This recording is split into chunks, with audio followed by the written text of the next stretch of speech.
täna me loeme jälle nööbinina. Kuna eelmine kord see meeldis väga paljudele.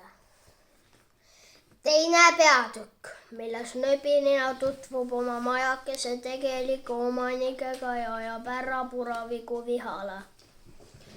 Proua Puravik hiljatas, ta oli hetk varem astunud üle ukseläve suvilasse, kus polnud terve talve jooksul kordagi käinud. See oli meeldivalt üllatunud kiljatus.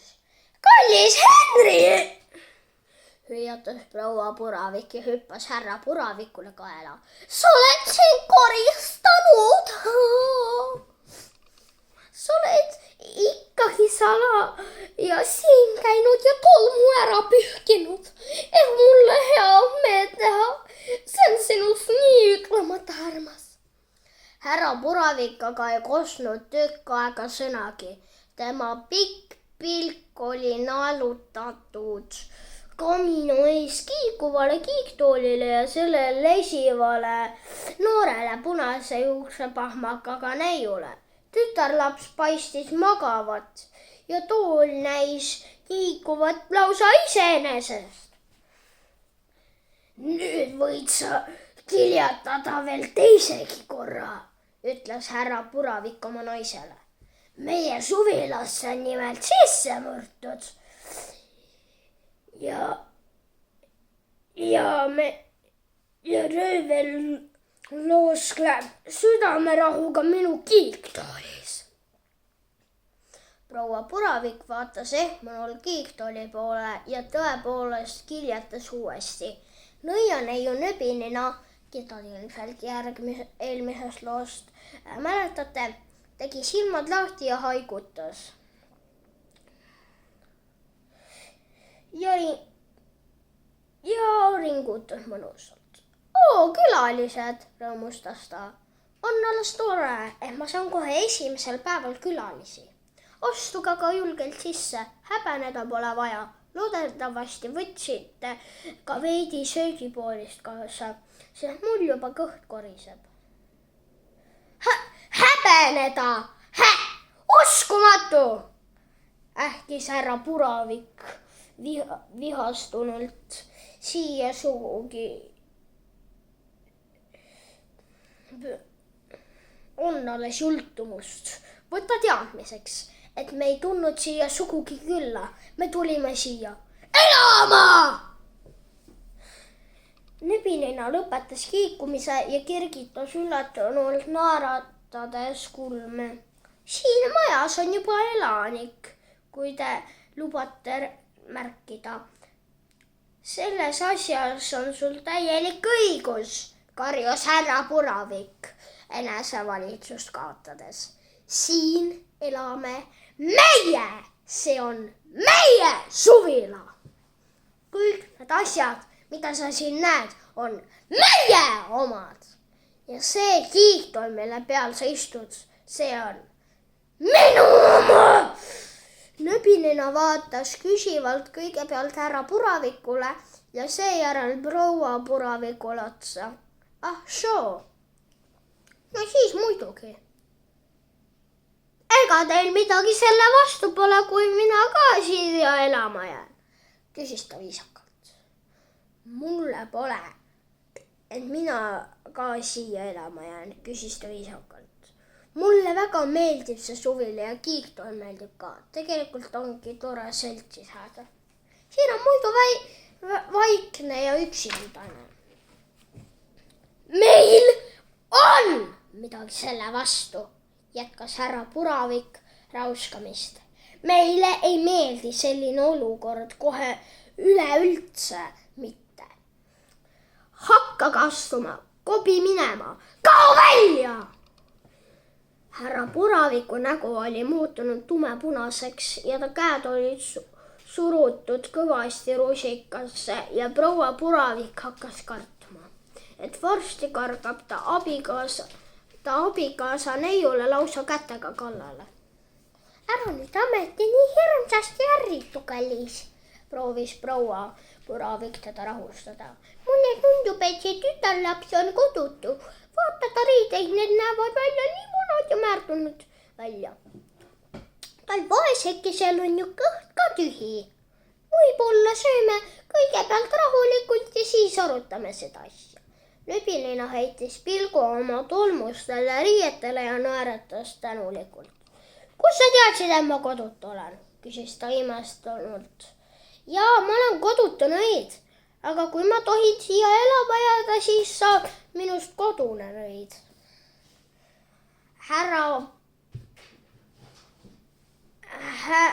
Härra Puravik vahtis silmi pööritades oma naisele otsa. Kõigele lisaks on ta veel hull kah. Kuigi seda ma juba aimasingi. Meie majas on kodutu ninatark hull kurjategija, suurepärane. Ainult selles munistasingi, kui suvilasse sõitsin.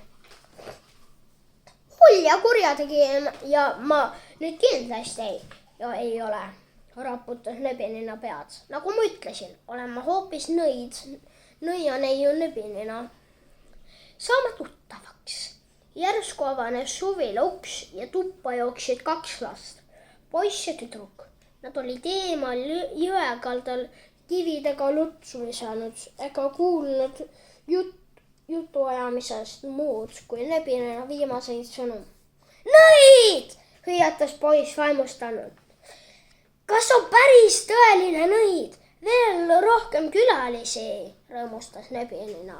Ma rääkisin just sellele mehele siin, et ma olen nõid, aga ta ei taha mind hästi uskuda. Ausõna, ma olen täiesti tõeline ja pesuehtne nõid. Tüdrukes paistis olevat poisiga üsna ühevanune, võttis emal käest kinni. Kas sa oled kuri nõid? Küsis ta kartlikult ja hoidis end ema selja taha. Oh, muidugi mitte, raputas Nöbilina pead. Ma võin ju peletamiseks mõnikord võlutrikke välja mõelda, aga kuri ma kohe kindlasti ei ole. 100%.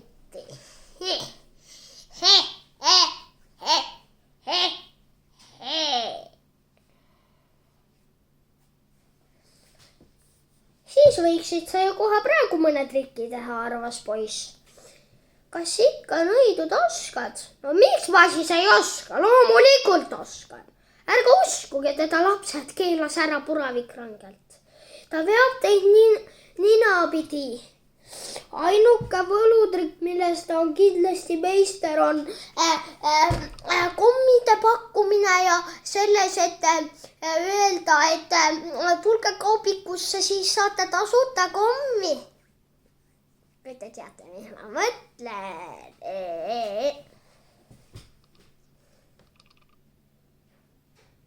Tegelikult sina ei öelnud nii. Ta peab teid ninapidi. Ainuke võlutrik, millest on kindlasti meister, on ausate inimeste suvilatest kraami sisse vehkimine. Ma ei tea, kes või mis ta on, aga nõid ta igatahes küll ei ole. See on kindel.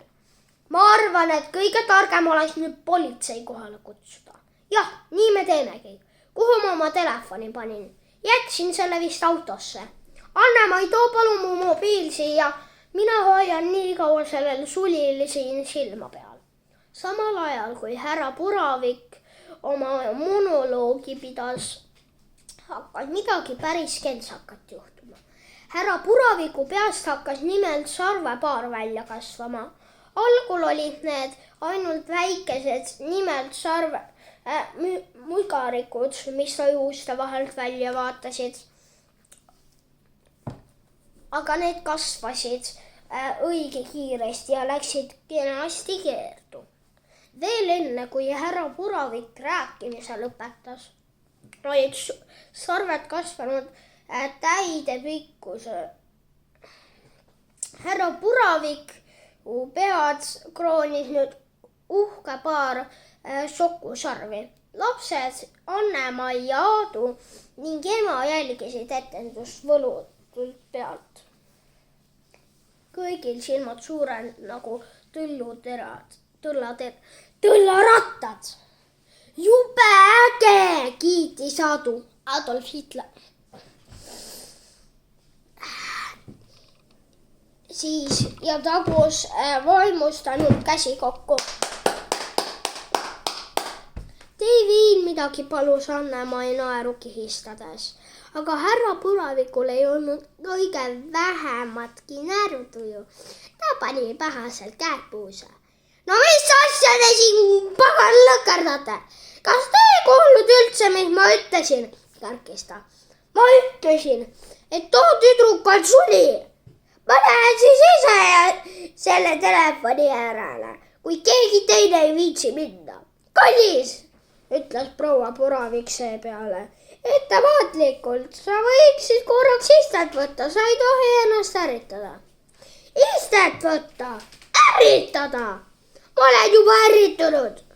On võimatu mitte ärrituda, kui meie majja on sisse murtud. Porises härra Puravik ja pani oma käed rinnale risti. Vahest ütlete ka mulle, mis asja te kõik mind niimoodi vahite. Proua Puravik hingas sügavalt sisse ja teatas lõpuks. Sul on sarved peas, kallis. Osatas härra Puravik.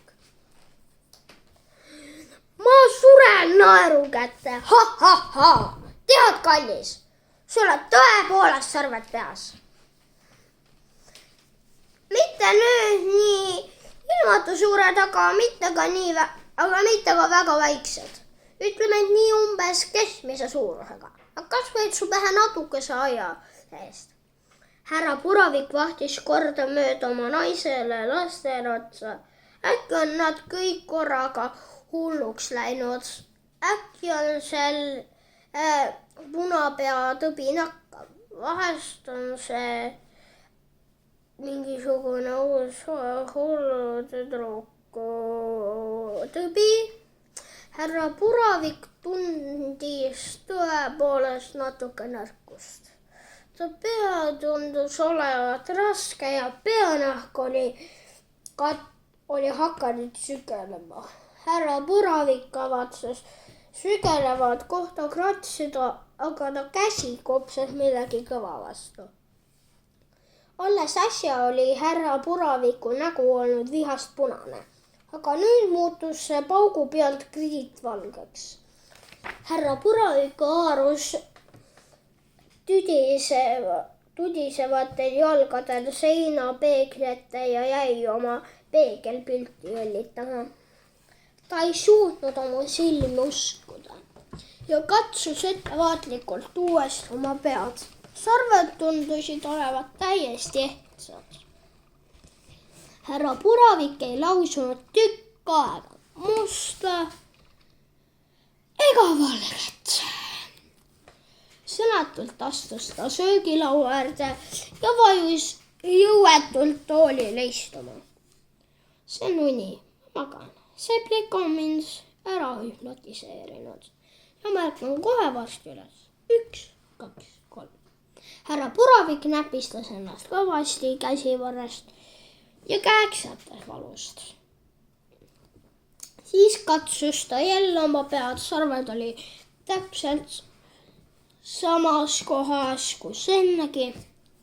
Härra Puravik hingas sügavalt sisse ja välja. Nii et sa oledki siis päris nõid, küsis ta nööbininnalt nõrga häälega. Seda ma olen proovinud teile kogu aeg selgeks teha. Vihastas nööbinina pea noolutades. Nööbinina, mis nii su nimi vist oli, küsis proua Puravik omakorda. Nööbinina. No kui lollid saavad ühe inimest olla, parandas nööbinina uhke häälega. Kas sa nüüd usud teda, küsis Aadu isalt. Mõtle päris nõid. Härra Puravik raputas ettevaatamatult pead nii, et see hakkas sarvede raskuse tõttu kõikuma suurema kaaraga, kui oli kavas ja mehel oli tükk tegemist, et oma pea jälle tasakaalu saada. Olgu, ma usun sind juba, olgugi, et see on täiesti uskumatu lugu. anna andeks, et ma sind niimoodi solvasin, aga kas sa võiksid nüüd nii kena ja nõiuksid mul need Mihhailigi luupannad peast? Ma ei tihka sellise välimusega rahva sekka minna. Meie naaber härra Herilane võib mind niimoodi veel muskus või